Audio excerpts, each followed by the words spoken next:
नमस्कार मित्रांनो, आजच्या कथेचं नाव आहे शाडूचा शाप. कथेचे लेखक आहेत प्रसिद्ध आणि आपल्या सर्वांच्या आवडीचे भयकथा लेखक नारायण धारप.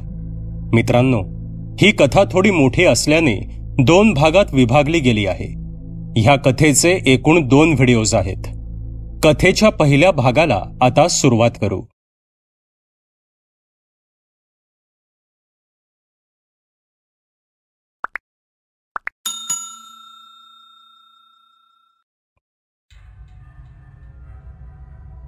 नमस्कार, मी डॉक्टर लेले. आज मी आपल्याला माझ्या जीवनात घडलेल्या एका भयानक घटनेबद्दल, मला आलेल्या एका भयंकर अनुभवाबद्दल सांगणार आहे. मी डॉक्टर आहे, पण तो डोक्याचा. म्हणजे मी एका मनोरुग्णांच्या इस्पितळात काम करायचो. पण जेव्हा ती घटना तिथे घडली त्यानंतर मी पुन्हा तिथं कधीच गेलो नाही. केवळ मीच नाही, माझ्याबरोबर काम करणारे सर्वच डॉक्टर ते हॉस्पिटल सोडून गेले. आणि त्यात नवल ते कसलं, ज्या ठिकाणी असे अनुभव आले त्या वास्तूत क्षणभरही राहणं केवळ अशक्यच होतं. डॉक्टर वकील, जे आमच्या सर्वांचे वरिष्ठ होते, ते सुद्धा गेलेच. तो नवीनच आलेला हाऊसमन डॉक्टर फाळके सुद्धा पार हादरला होता. मी ऐकलंय की ती इस्टेट आता पार ओसाड पडलीये. भिंती कलंडल्या आहेत, वासे कोसळले आहेत, खिडक्यांच्या काचा फुटल्या आहेत, आसपास जंगल माजलं आहे, फाटकाचे खांब झिजून आत वाकले आहेत आणि लोखंडी फाटक गंजून गेलंय.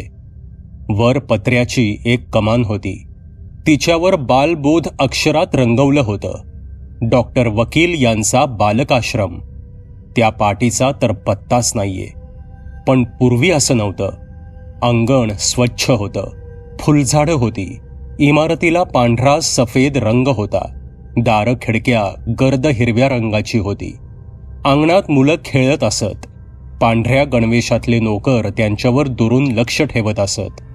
लक्ष ठेवायलाच हवं असायचं, कारण हे वेड्यांचं हॉस्पिटल होतं. वेड, त्यावेळी मी हा शब्द अधिकाराने वापरला असता. आता तो शब्द नुसता ऐकला तरी अंगावर शहारे येतात. या शब्दाचा अर्थ समजला असं मी धरून चाललो होतो. पण आता मात्र ती गफलत व्हायची नाही. माझ्याच बरोबर तिथे अजून एक डॉक्टर होते, डॉक्टर गावकर. पण डॉक्टर गावकरांना वेडा या शब्दाबद्दल तिरस्कार होता. डॉक्टर गावकर स्वतः मानसोपचार तज्ज्ञ होते, तेव्हा ही भावना जरा विलक्षणच नाही का? पण या प्रकरणातलं सगळंच मोठं विलक्षण होतं खरं. वेड या शब्दावर ज्या रात्री आमच्या चर्चा चालली होती, त्याच रात्री जयराम होडला गावकरांच्या वॉर्डमध्ये हलवला होता. आम्ही सर्वजण मधल्या हॉलमध्ये बसलो होतो. एक भिंत पुस्तकांच्या कपाटांनी व्यापली होती. रात्रीच्या राऊंडनंतर सर्व खिडक्या लावून घेतल्या होत्या. बाहेर आषाढाचा पाऊस कोसळत होता, पण आत कसं उबदार वाटत होतं. प्रत्येक जण आपापल्या आवडीच्या खुर्चीत बसला होता. पेशंट मुलांची निजानीज झाली होती. पांढऱ्या गणवेशातला एखादा नोकर मधूनच ये-जा करत होता. तीच काय ती हालचाल. डोळ्यांवरला सोनेरी चष्मा काढून घेत डॉक्टर वकिलांनी खिशातून पांढरा शुभ्र रुमाल काढला आणि त्याने चष्मा पुसत पुसत ते डॉक्टर गावकरांकडे पाहून बोलू लागले. डॉक्टर वकील 60च्या आसपासचे होते. त्यांच्या हालचालीत, शब्दाशब्दात पूर्ण आत्मविश्वास भरला होता. स्वतःच्या व्यवसायात यशस्वी होऊन ते सर्वोच्च स्थानी पोचले होते. त्यांचे शब्द तोलून मापून येत होते. त्यांच्यावर लक्ष ठेवायला हवं. काळजी घेतली की झालं. एखाद वेळी अडकवूनही ठेवावं लागतं. हे ध्यानात ठेवलं की मग या वेड्यांना हाताळणं. गावकरांचा एक हात अस्वस्थपणे हलताच डॉक्टर वकील बोलायचे थांबले. वेडा असं लेबल एखाद्याला अचूकपणे लावता येईल, डॉक्टर गावकर म्हणाले. का नाही? शास्त्राने आता त्या मर्यादा खास स्पष्ट केल्या आहेत, डॉक्टर वकील म्हणाले.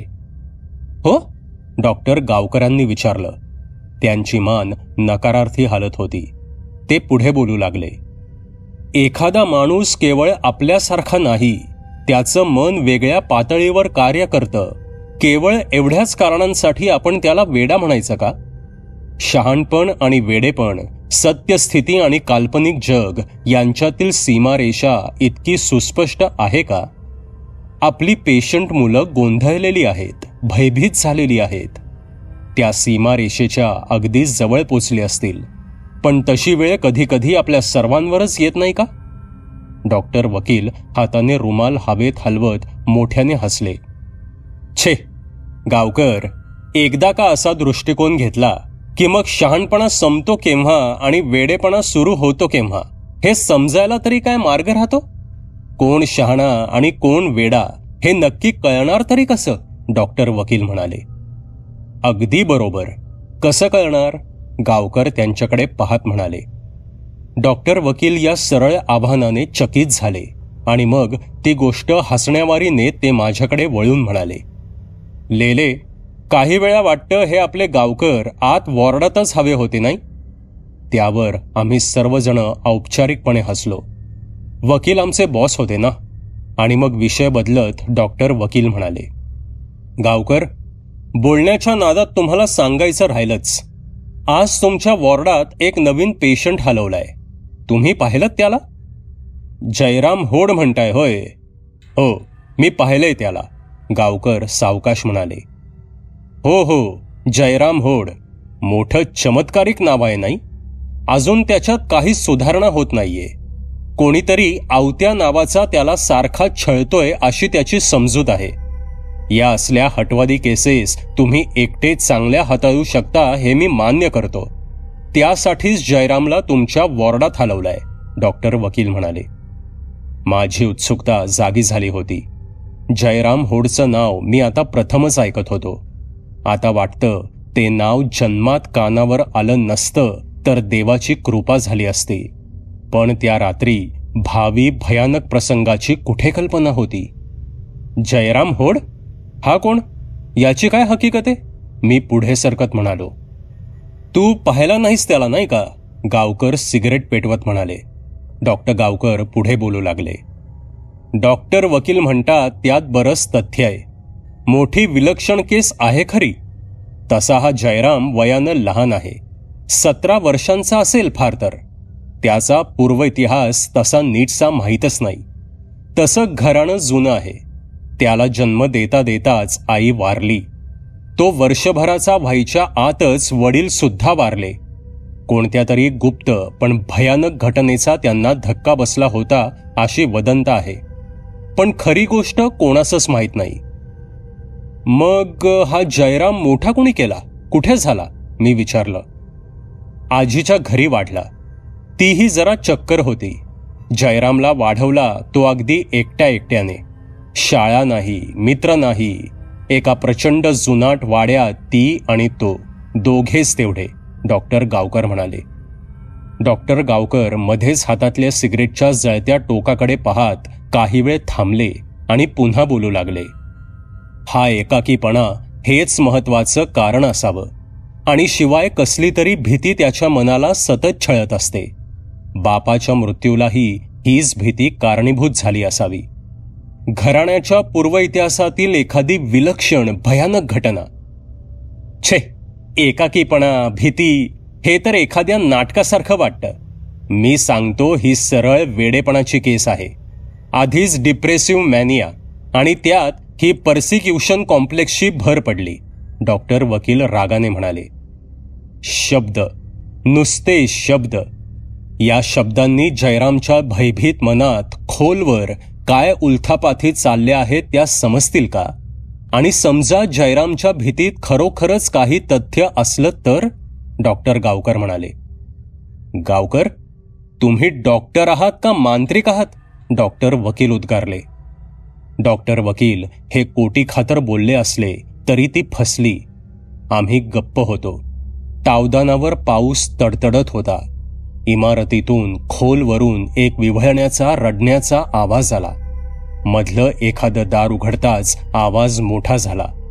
खोलीत अस्वस्थता शिरली होती. डॉक्टर गावकर बोलू लागले. तर हा जयराम, त्याची आजी वारली. विश्वस्तांनी त्याला बोर्डिंग स्कूलमध्ये घातलं. रिपोर्ट असा आहे की सुरुवातीपासून जयराम बाहेर पडायला घाबरत होता. शाळेत वागणं विलक्षण होतं. स्वतःच्याच कल्पना विश्वात दंग असायचा. त्याच्या वयाच्या मुलात मिसळून तो सुधारेल ही आशा फोल ठरली. उलट जयराम येताच शाळेचंच वातावरण बिघडलं. लहान लहान पण चमत्कारिक घटना शाळेत घडू लागल्या. शाळेतल्या पुतळ्यांची डोकी उडवली जाणं, फोटोतल्या लोकांचे डोळे खिळ्यानं कुरतडणं असले प्रकार घडू लागले. आणि अशातच रात्रीचे त्याच्या डॉर्मेटरीत झोपायला विद्यार्थी भ्यायला लागले. इतके बोलून डॉक्टर गावकर बोलायचे थांबले आणि आता डॉक्टर वकील बोलू लागले. मग मला त्यांच्या सुपरिटेंडंटनी बोलावलं. त्यांच्या संस्थेवर परिणाम व्हायला लागला होता. मग मीच जयरामला इथं पाठवण्याचा सल्ला दिला. तो या आवत्याखेरीज इतर कशासंबंधी बोलायला तयारच नव्हता. त्याच्या दृष्टीने आवत्या म्हणजे पापकर्म करायला लावणारा, दुसऱ्याला इजा दुखापत करायला लावणारा. जयराम नेहमी एकच वाक्य म्हणायचा, मी आवत्याला मारला तसा तो माझ्या करवी इतरांना मारणार आहे, बस, बाकी काही नाही. सिझोफ्रेनियाचं स्पष्ट उदाहरण. द्विधा झालेलं व्यक्तिमत्व, एक सद्गुणी, दुसरा पापी. त्याचं नाव आवत्या. जयराम स्वतः ज्यापासून कचरतो असे गुन्हे हा आवत्या त्याला करायला भाग पाडतो. मला वाटलं होतं इथे आणताच त्याच्यात सुधारणा होईल, पण इतक्यात डॉक्टर गावकर म्हणाले, इतकं निराश होण्याचं कारण नाही डॉक्टर वकील. माझ्या वॉर्डमध्ये आल्यापासून जयराम ठीक वागतोय. त्या सोहनीशी त्याची चांगली मैत्री जमलीये. जणू सख्खे भाऊच असावेत इतकी. कदाचित मैत्री हेच जयरामच्या रोगावरचं औषध असेल. मला ते जमलं तर मी त्याच्या भीतीच्या मुळापर्यंत पोचू शकेन.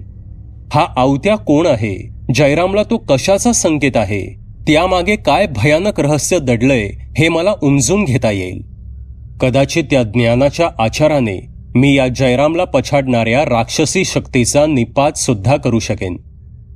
पछाडणे आली परत मांत्रिकाची भाषा. डॉक्टर वकील जरा उपहासाने म्हणाले. भाषेवर काय आहे डॉक्टर वकील, डॉक्टर गावकर शांतपणे म्हणाले. पुन्हा एकदा ती अस्वस्थ शांतता पसरली आणि त्याच क्षणी एक तार स्वरातील दीर्घ किंचाळी घुमून उठली. तसे डॉक्टर गावकर एकदम ताठ झाले. आवाज त्यांच्या वॉर्डच्या दिशेकडून आला होता. हातातली सिगरेट ॲस्ट्रेमध्ये विझवून ते उभे राहीपर्यंत ती किंचाळी पुन्हा एकदा आली. खोलीचं दार धाड दिशी उघडून लक्ष्मण गडी आत आला. डॉक्टर, जरा जल्दी करा, तो जयराम होड पहा, अगदी आवरत नाहीये, चला लवकर, लक्ष्मण गडी घाईने म्हणाला. डॉक्टर गावकर, डॉक्टर वकील आणि त्यांच्या मागोमाग मी खोलीबाहेर पडत असतानाच पुन्हा एकदा ती दीर्घ किंचाळी आली. उबदार खोलीतून बाहेर पडल्याने असेल, पण माझ्या अंगावर सरसरून काटा आला. मधला बोळ भकास वाटायला लागला. डॉक्टर गावकरांच्या वॉर्डमध्ये शिरताना मानेवरचे केस शहारून उभे राहिले होते. किंचाळी खाली येत येत आता तो आवाज एखाद्या भेदरलेल्या जनावराचा विव्हळण्यासारखा येत होता. सर्व वॉर्ड अंधारात होता. जंतुनाशकाचा वास हवेत भरला होता, पण त्याखेरीज आणखी कसला तरी दुर्गंध जाणवत होता. जयराम होडची खाट होती, त्या कोपऱ्यातूनच ही नासकी सडकी दुर्गंधी येत होती. आणि त्या अंधाऱ्या कोपऱ्यात हवेत आधांतरी एखाद्या शिकारी पक्षासारखं काहीतरी अर्धप्रकाशित असं तरंगताना दिसत होतं. आम्ही पाहत असतानाच त्याच्या कडा अस्पष्ट झाल्या आणि तो सर्व आकार अंधारात विरघळून गेला. आणि त्याच क्षणी खाटेमागं अंग चोरून बसलेल्या जयरामच्या तोंडून एक दिनवाणी करुण अशी आर्त हाक आली. तेव्हा मला जयराम होड प्रथमच दिसला. त्याच्या क्रूश शरीर यष्टीच्या मानाने त्याचं डोकं इतकं मोठं होतं की विसंगतच वाटत होतं.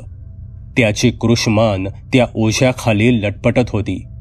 डोकं आणि भाल प्रदेश खूप मोठा असला तरी चेहरा खाली हनवटीपाशी एकदम चिंचोळा झाला होता. हनवटी अगदी लहान, उतरती, क्षीण मनाची वाटत होती.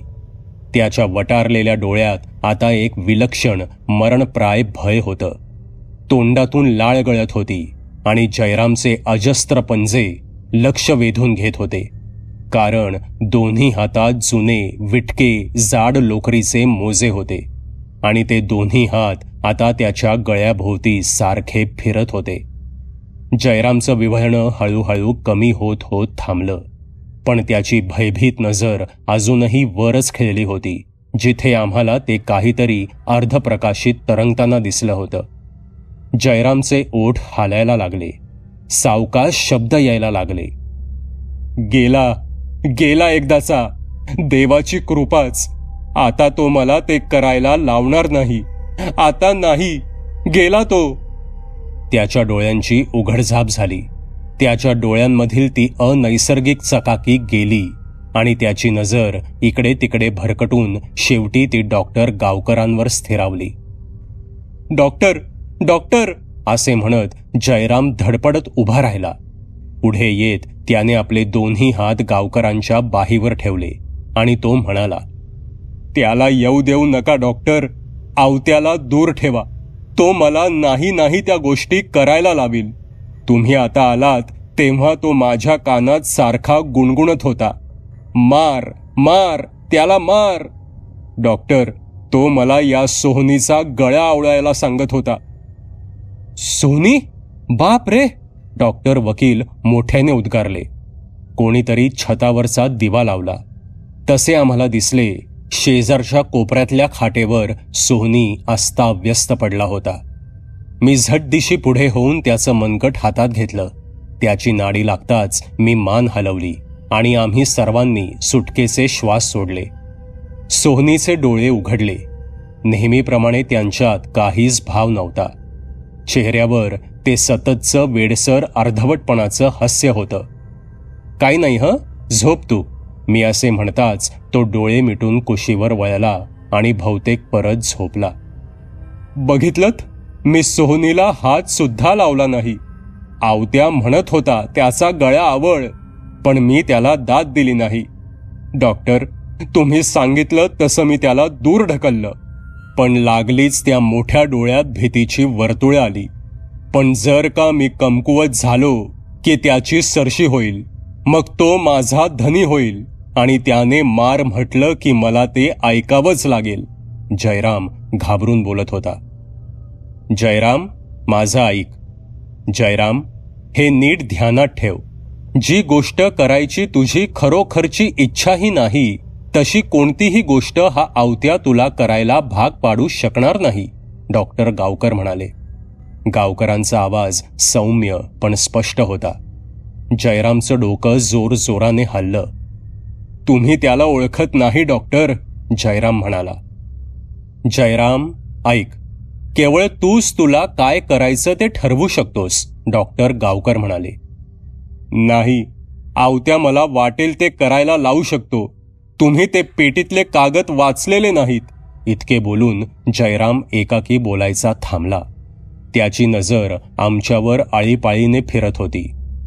माझी पेटी असे म्हणत त्याने डॉक्टर गावकरांच्या हातातून आपले हात सोडवून घेतले आणि खाली वाकून हातापायांवर रांगत तो खाटेखाली सरपटत गेला. आहे, पेटी आहे असे म्हणत तो तसाच रांगत बाहेर आला आणि एक काळसर लाकडाची पेटी छातीशी कवटाळून धरीत कोपऱ्यात जाऊन बसला. त्याची कावरी बावरी नजर आम्हा सर्वांवरून फिरत होती. कसली पेटी आहे ती? मी डॉक्टर वकिलांच्या कानात विचारलं. आला तेव्हापासूनच त्याच्या जवळ आहे. कोणी हात लावला तर भलताच गोंधळ करतो, म्हणून आम्ही तशीच राहू दिली आहे. तसा त्यापासून काही उपद्रव नाही आणि धोकाही नाही. पेटीतले कागद वगैरे असं काहीतरी म्हणत होता. सगळा भ्रम. पेटी रिकामी आहे. मी स्वतः पाहिली आहे. पण हे वेडे, त्याचे ते मोजे पाहिले का? तेही तो कधी काढत नाही. 24 तास त्याच्या हातावर असतात. सगळ्या लहरी, डॉक्टर वकील म्हणाले. पेटीभोवती घट्ट आवळलेल्या जुनाट विटक्या मोज्यात त्या अजस्त्र हातांवर माझी नजर खिळून राहिली. जयरामची बावरी नजर परत डॉक्टर गावकरांवर आली होती. तुम्हाला आवत्या माहीत नाही, त्याच्यापाशी एक खास शक्ती आहे. या पेटीत त्याचं रहस्य दडलंय. तुम्हाला ते कळायचं नाही. शाडूचा शाप म्हणजे काय आहे हे तुम्हाला माहीत आहे? माझ्याखेरीज आता दुसऱ्या कोणालाही माहीत नाही. माझ्या आजीला माहीत होतं. तिनेच मला या आवत्यापासून वाचवून ठेवलं. पण आता तो सारखा येतो आणि कुजबुजतो. मार मार. जयराम घोगऱ्या आवाजात बोलत होता आणि अचानक जयरामचा आवाज एकाकी वर चढला, चिरकला. तो पहा आला. त्याला दूर ठेवा डॉक्टर. त्याला जवळ येऊ देऊ नका. इतके बोलून जयराम हातपाय झाडायला लागला. डॉक्टर गावकरांनी पुढे होऊन त्याचे खांदे धरले, पण जयरामची धडपड थांबेना. त्याचे डोळे वटारून लाल झाले होते. तोंडातून लाळ गळत होती. शेवटी आम्ही तिघांनी त्याला कसा तरी आवरला. इंजेक्शनच द्यायला हवं, डॉक्टर गावकर खेदाने मान हलवीत म्हणाले. मग हातापायांचे झटके हळूहळू कमी झाले. काड्यांसारखे अवयव हळूहळू निश्चल झाले. जयरामच्या डोळ्यांवर धुंदी आली. त्याला दूर ठेवा. तोंडातल्या तोंडात पुटपुटत तो झोपी गेला. पण मोजे घातलेल्या हातांची पेटीवरची पकड पहिल्या इतकीच बळकट होती. डॉक्टर गावकरांनी लक्ष्मणला जयरामवर रात्रभर लक्ष ठेवायला सांगितलं. आम्ही तिघे परत हॉलमध्ये आलो. आता ती खोली मघासारखी उबदार वाटत नव्हती. बाहेर वाऱ्या पावसाचा जोर वाढला होता. थेंब काचेवर तडतडत होते. खिडक्यांची दारे फ्रेममध्ये करकरत होती. वकिलांनी खून करताच मी कपाटातून ब्रँडीची बाटली काढली आणि 3 ग्लास तयार केले. डॉक्टर गावकर ग्लास घेताना काहीच बोलले नाहीत. डॉक्टर वकिलांच्या चेहऱ्यावरचा रंगसुद्धा जरासा उतरला होता. पाहिलत, सिझोफ्रेनिया. या आवत्याकडून छळ होतो आहे असा भास. सगळ्या विकृत कल्पनेचा खेळ, डॉक्टर वकील म्हणाले. त्यांनी ग्लास खाली ठेवून हात एकमेकांवर चोळले, गारठल्यासारखे.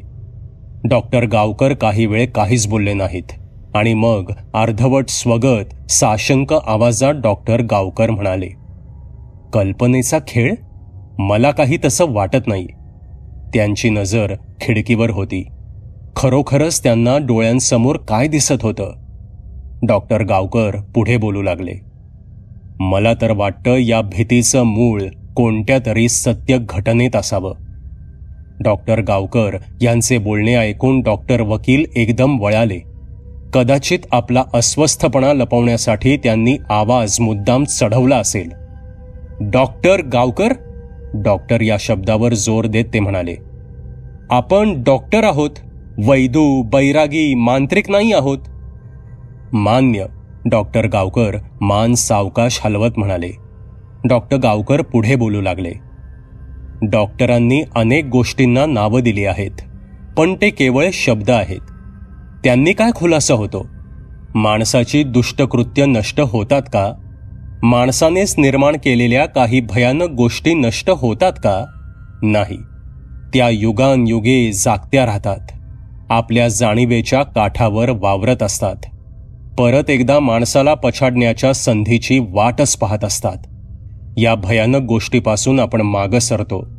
त्या समजून घेण्याची आपल्याला हिंमत नसते, इच्छा नसते आणि त्यांनी पछाडलेल्या माणसाला वेडा म्हणून आपण मुख्य प्रश्नाला बगल देतो. पण ते खरोखरच वेडे असतात का? मध्येच डॉक्टर वकिलांच्या तोंडून अस्पष्ट पण उपहासाचा एक उद्गार निघाला. पण डॉक्टर गावकर बोलतच होते. जयरामचा जर माझ्यावर विश्वास बसला तर मला त्याच्या मनाच्या तळाची ही गुंतागुंत समजेल. हा शाडूचा शाप कसला आणि हा आवत्या कोण हे जर मला समजलं, जर मी जयरामचा स्नेह आणि विश्वास संपादन केला तर... डॉक्टर गावकर यांचं बोलणं मध्येच तोडत डॉक्टर वकील म्हणाले, त्या अर्धवटाचा स्नेह? त्याला यातलं काही कळेल तरी का? डॉक्टर गावकर, मी सांगतो ते नीट ध्यानात ठेवा. या जयरामला सतत जखडून ठेवा. त्याला क्षणभरही मोकळ्या सोडू नका. तो मैत्री आणि स्नेह काही जाणत नाही. इतके बोलून डॉक्टर वकील बोलायचे थांबले. खोलीत शांतता पसरली होती. डॉक्टर गावकर विचारी नजरेने समोर पाहत होते. त्यांनी डॉक्टर वकिलांचे शब्द तरी ऐकले का? मागाहून मला समजलं डॉक्टर गावकरांनी डॉक्टर वकिलांचे ते आव्हान मनोमन स्वीकारलं होतं. पुढचे काही आठवडे माझी डॉक्टर गावकरांशी निवांत अशी भेटच झाली नाही. मध्यंतरी काही खासगी कामासाठी 10-12 दिवसांची रजा काढून मला बाहेरगावी जावं लागलं होतं. पण गावकरांची प्रत्यक्ष भेट झाली नाही तरी त्यांच्याविषयी कानावर बरंच काही ऐकू येत होतं. मुख्य म्हणजे जयराम होडच्या केसमध्ये त्यांनी अभूतपूर्व प्रगती घडवून आणली होती. त्या एकाच विषयावर डॉक्टरांच्यात अखंड चर्चा चाललेली असायची. जयराम होड एवढ्यात अगदी शांत, सुस्वभावी, आज्ञाधारक झाला होता. शहाणपणास म्हणा की. पहिल्या पंधरवड्यानंतर इंजेक्शनांची आवश्यकता भासली नव्हती. रात्री अपरात्रीचे त्याचे किंचाळत उठणे थांबले होते आणि त्याच्या त्या छळकऱ्याचा, आवत्याचा उल्लेख सुद्धा जयरामच्या तोंडून होत नव्हता. खरोखरच विलक्षण सुधारणा. डॉक्टर गावकरांशी माझी गाठ पडली तेव्हा माझ्या मनातून त्यांना अनेक प्रश्न विचारायचे होते. जयराम दररोज संध्याकाळचा त्यांच्याबरोबर बागेत हिंडायला यायला कसा तयार झाला? बालकाश्रमाला लागून त्याच्या हद्दीतच एक जुनं शंकराचं देऊळ होतं. तिथे गावकर जयरामला दुपारचा नेत असत. त्या गार दगडी इमारतीत त्यांच्या दोघात कोणती प्रश्नोत्तरे झाली. लोक म्हणत की ते दोघं देवळात असताना गाभाऱ्यातल्या वेगवेगळ्या घंटा वेगवेगळ्या सुरात खणखणत असत. पण कशासाठी? का हाही गावकरांच्या उपचारातलाच एखादा भाग होता? पण माझे प्रश्न अनुत्तरितच राहिले. दुसरीही एक गोष्ट आहे. डॉक्टर गावकरांच्या भेटीने मनात एक पुसटशी अस्वस्थता उत्पन्न झाली. वास्तविक या यशाचा त्यांना अभिमान वाटायला हवा होता, पण ते तर मला जरासे व्यग्रच दिसले. त्यांचा चेहरा जरासा ओढल्यासारखा वाटत होता. डोळे सुद्धा जरा खोल गेल्यासारखे दिसत होते. ते प्रत्यक्ष बोलले तरी त्यांच्या मनात सतत जयराम होडचाच विचार असावंसं वाटत होता. संभाषणात त्यांचं अर्धवटच लक्ष होतं आणि त्यांचा तोल फार लवकरच जात होता. मला खरं म्हणजे डॉक्टर गावकरांबद्दल जराशी काळजी वाटत होती. दुपारी डॉक्टर वकिलांची त्यांच्या खोलीत बोलावल्याची चिठ्ठी आली आणि आम्ही तिघे तिथे जमलो. तेव्हा मला समजलं की डॉक्टर वकिलांना सुद्धा डॉक्टर गावकरांबद्दल अशीच काळजी वाटत होती. चहा झाला, सिगरेटी शिलगावल्या. डॉक्टर वकील मोठमोठ्याने बोलत होते. स्वतःच्याच कोट्यांनाच हसत होते. हे उघड होतं की त्यांना कोणत्या तरी नाजूक विषयावर चर्चा करायची होती. डॉक्टर गावकर जरासे अलिप्त राहूनच सर्व काही पाहत होते. शेवटी घसा साफ करत डॉक्टर वकील मुद्द्यावर आले आणि ते बोलू लागले. डॉक्टर गावकर, तुमच्या रजेचं राहिलंच होतं. या महिनाअखेर मी तुम्हाला 10 दिवस मोकळ्या करणार आहे. ठीक आहे ना? हे ऐकून डॉक्टर गावकर एकदम ताठ झाले. कानावर विश्वास न बसल्यासारखा त्यांचा चेहरा झाला होता. पण डॉक्टर, सध्या मला रजा अजिबात नकोय, डॉक्टर गावकर म्हणाले. छे, मी काही ऐकणार नाही. एवढ्यात तुमच्यावर खूपच ताण पडलेला दिसतो. या लेल्यांना विचारा, तुम्ही अगदी डाऊन दिसता की नाही ते. कामाचा इतका ताण सहन व्हायचा नाही डॉक्टर गावकर, डॉक्टर वकील म्हणाले. पण मला रजा नकोय. काही केसेस क्रिटिकल अवस्थेत आहेत. त्यांच्यावर लक्ष ठेवायला हवं. तो जयराम होड आता कुठे मला त्याच्या स्वभावातला एखाद दुसरा धागा सापडायला लागलाय. आता जर का खंड पडला तर सर्वनाशच व्हायचा, डॉक्टर गावकर ठामपणे म्हणाले. छे, 5-6 दिवसांनी काय फरक पडणार आहे, डॉक्टर वकील म्हणाले. 5-6 दिवस? 5-6 तास सुद्धा जयरामला आताच्या त्याच्या अवस्थेत असा एकाकी ठेवून चालायचं नाही. मी जाऊ शकत नाही. आत्ताच मला रजा नकोय, डॉक्टर गावकर म्हणाले. डॉक्टर गावकर, ही संस्था कोणाच्या मालकीची आहे हे विसरलात वाटतं, डॉक्टर वकिलांचा आवाज चढला. आता डॉक्टर वकील माझ्याकडे वळाले आणि म्हणाले. माझ्या मते डॉक्टर लेले तुमच्या गैरहजेरीत जयराम होडची केस अगदी व्यवस्थित हाताळू शकतील. डॉक्टर गावकर त्यांच्याकडे नुसते पाहतच राहिले. मला वाटलं त्यांच्या संतापाचा आता भडका उडणार आहे, पण ते काहीच बोलले नाहीत. मात्र त्यांच्या डोळ्यात एकदम एक छाया आली. त्यांचे खांदे एकदम खचल्यासारखे खाली आले. एक शब्दही न बोलता ते खोलीबाहेर गेले.